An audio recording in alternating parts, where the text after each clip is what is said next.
Far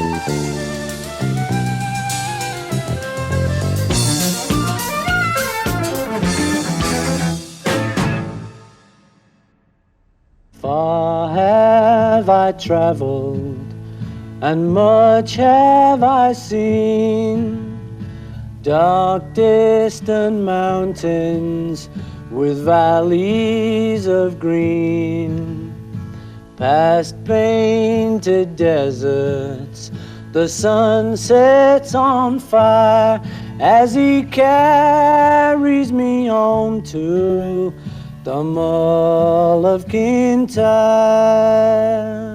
This is Paul McCartney singing with his band Wings in the first ever South Bank show. The song he's singing here, Mull of Kintyre, became the biggest selling song in British pop history. His eye is always to be here, Mull of Kintyre. There's a few musical people in my family. You know, my dad was a pianist by ear, you know, and trumpet player till his teeth gave out. And he got false teeth, so he had to give up the trumpet. And he was a good pianist, you know, but he would never teach me because he felt I should learn properly, you know. It's a bit of a drag, actually, because I never did end up learning properly, and he could have taught me a bit, you know. But I suppose he did, actually, by ear, because people sort of say I do chords a lot like he used to do and stuff, so I'm sure I've picked it up over the years. What sort of music were you listening to when you were a kid? I mean, before Long Tall Sally, as it were. Yeah, Billy Cotton's band show on a Sunday. Everything, really, you know, except classical, which we used to turn off. Certain tunes in classical music I like, you know, and then I sort of will listen to them and listen to the arrangement on that tune kind of thing, you know. And appreciate it that way around, but I've never had to sit down and be forced to do it. The nearest I came was piano lesson, you know, that stuff. And by the time I was being shown that, I'd written little songs of my own, just, oh, you say baby that, you know. Oh, it was only just one chord plunking away, but I didn't like to have to come back to the discipline, just that kind of hard, rigid discipline of this, which was going to make me into a great pianist. I wasn't interested, really, you know, I just wanted something to plunk along with. I started preparing and getting ready for the South Bank show in 1977, in the summer and autumn, getting a lot of films made because we had to. We were on air in January 1978, and I'd got a film with the Royal Shakespeare Company, I'd got something with the Berlin Philharmonic, I'd got various big things like that, but I wanted to start with somebody else. I wanted to start with Paul McCartney. First of all, because I think that he's got more than a touch of genius, and it's not just me saying that. Bob Dylan, more importantly, has said that and said what a wonderful songwriter he was and is and continues to be. It's because I'd made the bad mistake of writing a manifesto about the South Bank show and saying I wanted to have a program which looked at quality across the arts, and I thought there was as much quality in popular music as there was in classical music, as much quality in television plays as in plays on the West End stage, more I thought at that time, to tell the truth, and so on and so forth. And to show I was serious, I wanted to start this massive arts program, because ITV had put a lot into it, with a pop subject, and Paul McCartney was the one. He was difficult to get hold of. He'd been hurt after that bust-up with John Lennon, which you might remember, and John's jibe at him, all he ever did was yesterday, that sort of thing. That hurt, it wasn't true, and it hurt. He'd gone into himself. Anyway, one way and another, he said yes. We went to do it in the Abbey Road studios. He turned up terrifically late, which was fine, that's what we expected from pop stars. And then he sat down at the piano in the well of Abbey Road studios, where so much happened, and started to talk easily, casually, and then more confidently. And I think he said in that short interview, I really do think he said almost everything important about his writing. And there was something about his innocence in talking about what he did so superlatively well that made you really understand that despite his magnificent attempt to be seen as and to behave as a very ordinary young English man, he was a most extraordinary young Englishman. Well, how old were you when you wrote your first song? I think about 14. The main thing was that I knew this thing went against this. Like that was the sort of little harmony thing that I'd got probably from my dad and from my own music and stuff. So that intrigued me, you know, and then I kind of worked that into a song and put a few words. Because rock and roll was starting to come up then, you know, and sort of that kind of music was starting to come up. There was that great early excitement about it all, you know. Baby, don't run on home. You see, now baby, don't you run on home. 'Cause you know I love you, baby. Singing such a beautiful song. You know, there was just a big electric atmosphere, really, wasn't there? You know, it's that thing where the kids know about something that the grown-ups don't know about. And that gives it a totally magic air. And you were getting, like, friends who'd have blues records and stuff in Liverpool, being a seaport a lot. I think you'd get a lot of imports and C&W and blues. There was a lot of that knocking around. Because and, then... Chuck Berry and What Did I Say, and Ray Charles, What Did I Say, and stuff like that. And Elvis, of course. Yeah. Did you start imitating Elvis then? And Elvis and Yeah. Little Richard and all that sort of Yeah. thing? I loved Elvis, you know, he was my boy. He was the lad. And Little Richard was the other. When did you really make up your mind that you were going to have a go to be a writer and a singer? I don't know, I suppose from when I first wrote my tune, I must have been starting to make up my mind, because then after that I got together with John.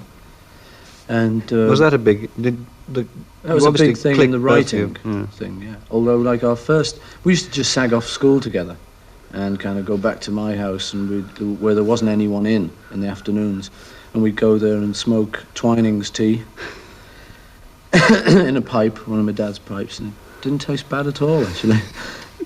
And you know, we'd sit around smoking that stuff and having a little bang on the piano. We had a stand-up piano by then, and we had guitars, and it was mainly kind of Buddy Holly stuff because he had the least chords. And we wrote about 100 tunes then. Really? Yeah, before actually getting Love Me Do published. I've got a little old book somewhere, and it's good actually. It's got little things like ooh-ah, angel voices, and all little directions and stuff. Yeah.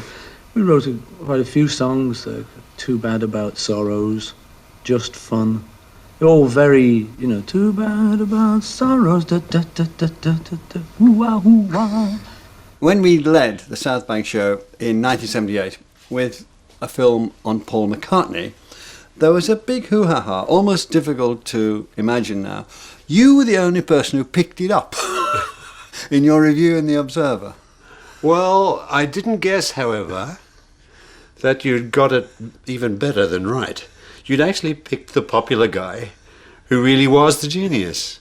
And time has proved it to all of us. His later career is almost as interesting as his early career.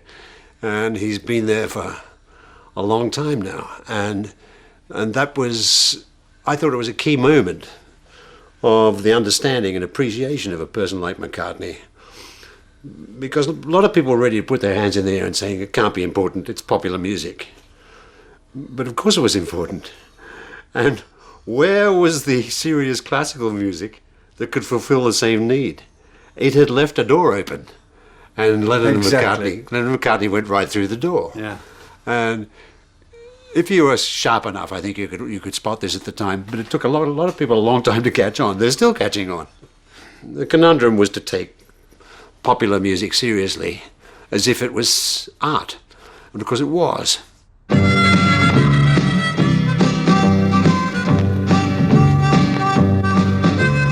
Love, love me do.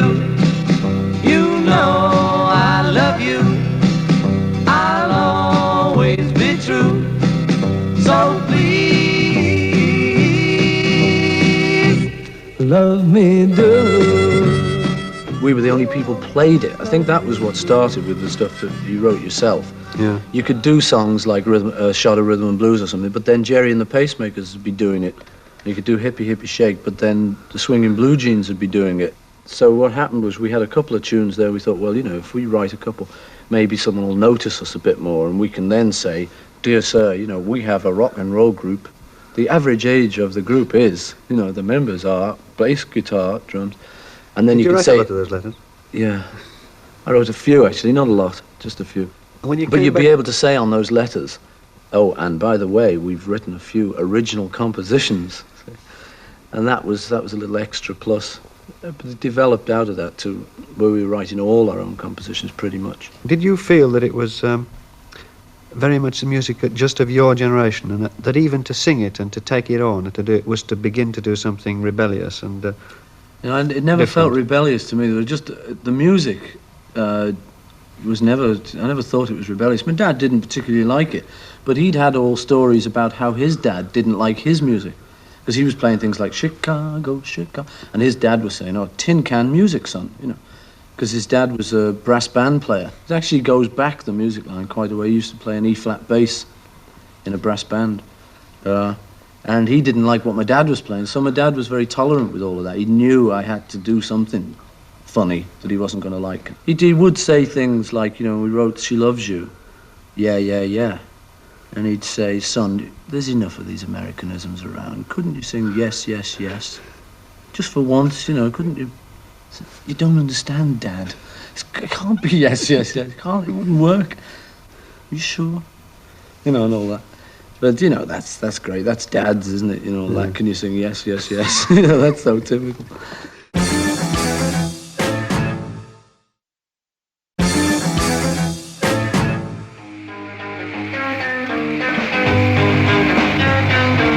Baby's good to me, you know she's happy as can be, you know she's lit so.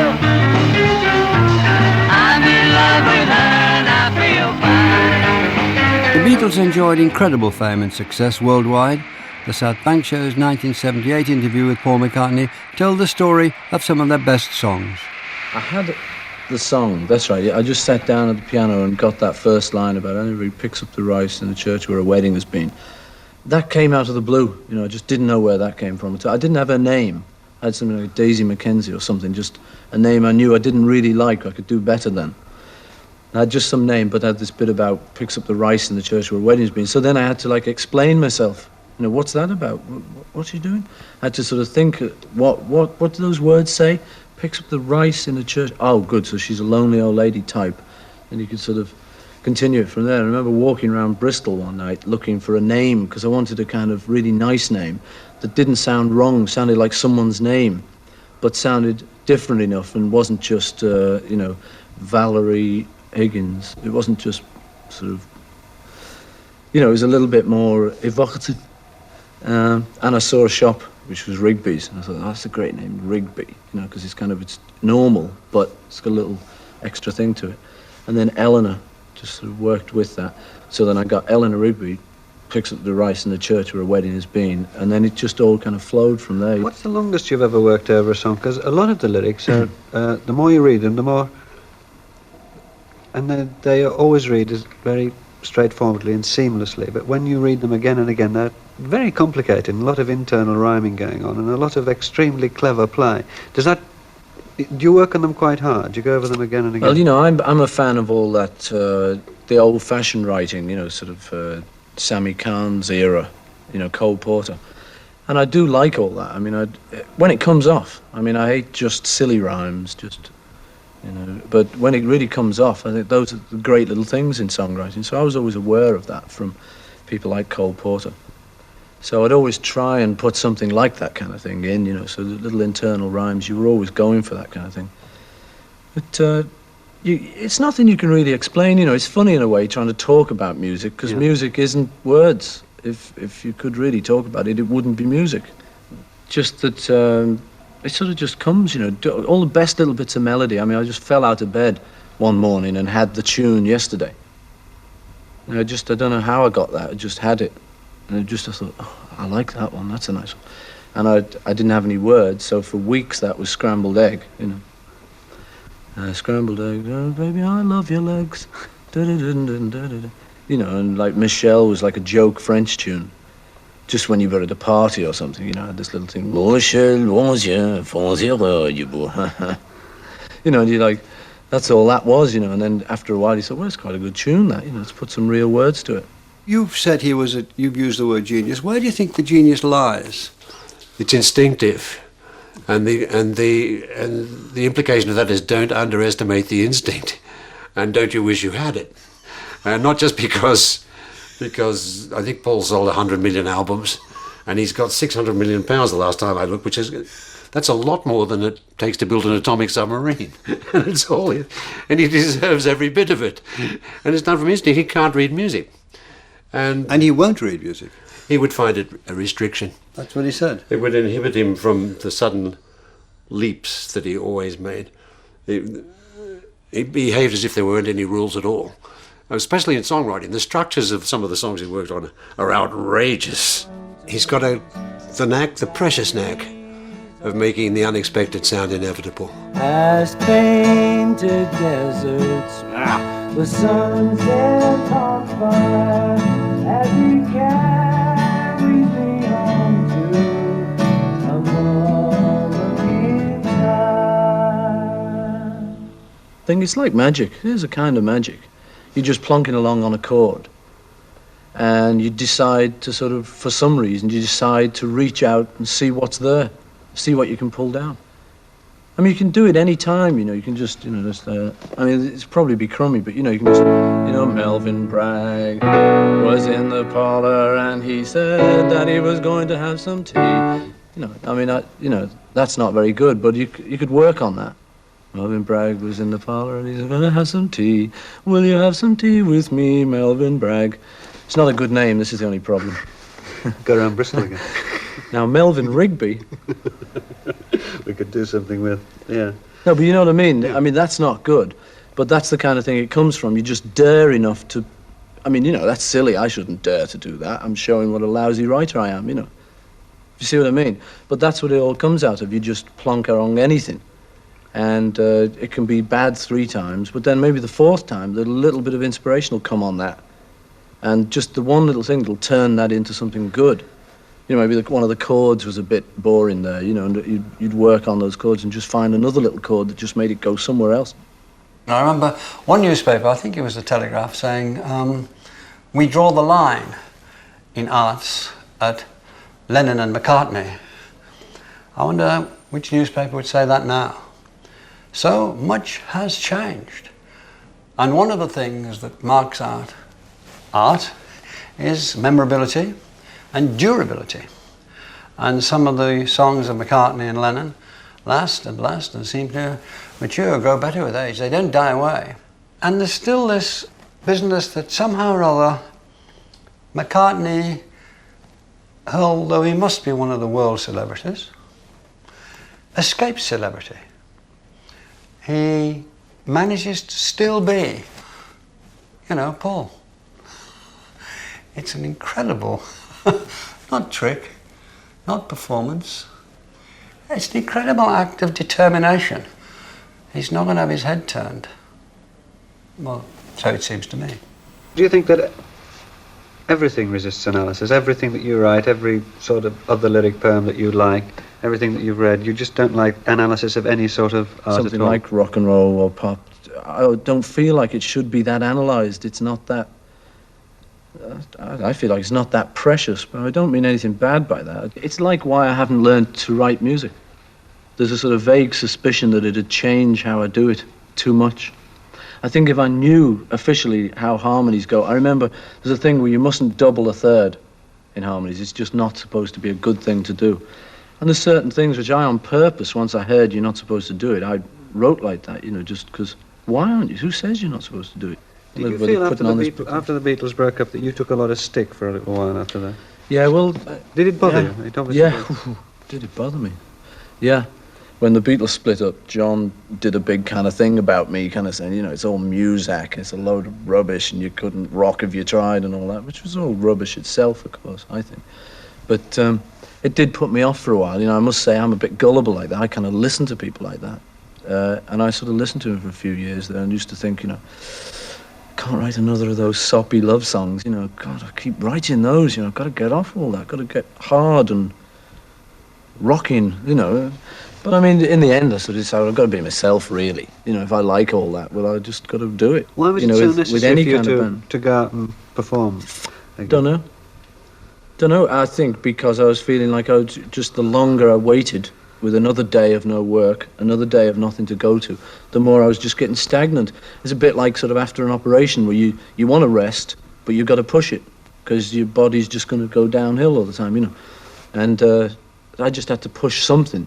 And so I just thought, well, you know, the man who sings every day is going to have a better voice because he's practicing every day. It's got to be good for you, that kind of just get out and do it.